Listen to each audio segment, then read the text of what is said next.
Hi, I'm David Klonoff, MD. I'm Medical Director of the Diabetes Research Institute at Mills Peninsula Health Services in San Mateo, California.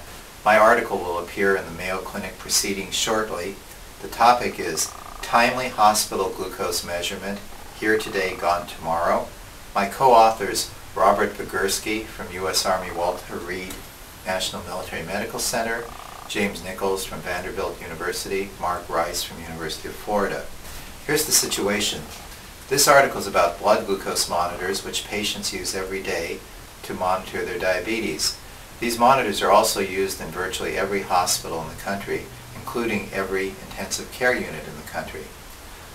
Late last year, early this year, it was discovered that the FDA had not cleared these blood glucose monitors for critically ill patients. Somehow doctors were using them and nobody really thought about that they weren't cleared for this purpose. Early this year, CMS, Center for Medicare and Medicaid Services, found out about this, and that organization runs every lab test done in the United States through CLIA. When CMS found out that these monitors were being used off-label, they announced through the New York State Department of Health that they would be citing hospitals that use blood glucose monitors in this way. Turns out that virtually every hospital in the U.S. uses these point-of-care blood glucose monitors in the intensive care unit, in the emergency room, in the operating room, in the recovery room, and it would be very disruptive if these devices were to suddenly be taken out of the hospital. Now, the reason that they're not approved or cleared by FDA for these uses is because FDA feels they haven't seen the data that these devices are accurate, and they're concerned that in some patients, especially if they have certain problems that interfere with the monitoring, in some patients they may not be accurate, they may lead to an incorrect reading. We know what some of these conditions are, especially if somebody has low blood pressure or low oxygen or edema, so they're not for everybody, and we have a situation where the FDA has not cleared them for these critically ill patients. On the other hand, CMS announced that they're going to essentially cite and really possibly even shut down hospitals that are using them in this way. The problem is now that there's no good alternative. There are other devices that can measure glucose in the intensive care unit, but they tend to be slow, they require a lot of work, they require special training, and they're just not practical. Not to mention some of them have to have staffing other than nurses, which means a whole extra layer of expense. The hospital intensive care unit could send the tests down to the clinical lab to be run stat, but the problem there is there would be so many stat glucose readings it would overwhelm most hospital labs. So the problem is, right this minute, there is no good solution to these monitors.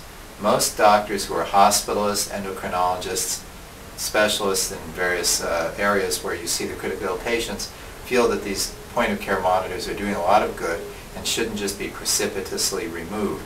So we have a situation where they're not cleared. Something has to be done about this. We have a situation where CMS is ready to do something immediately.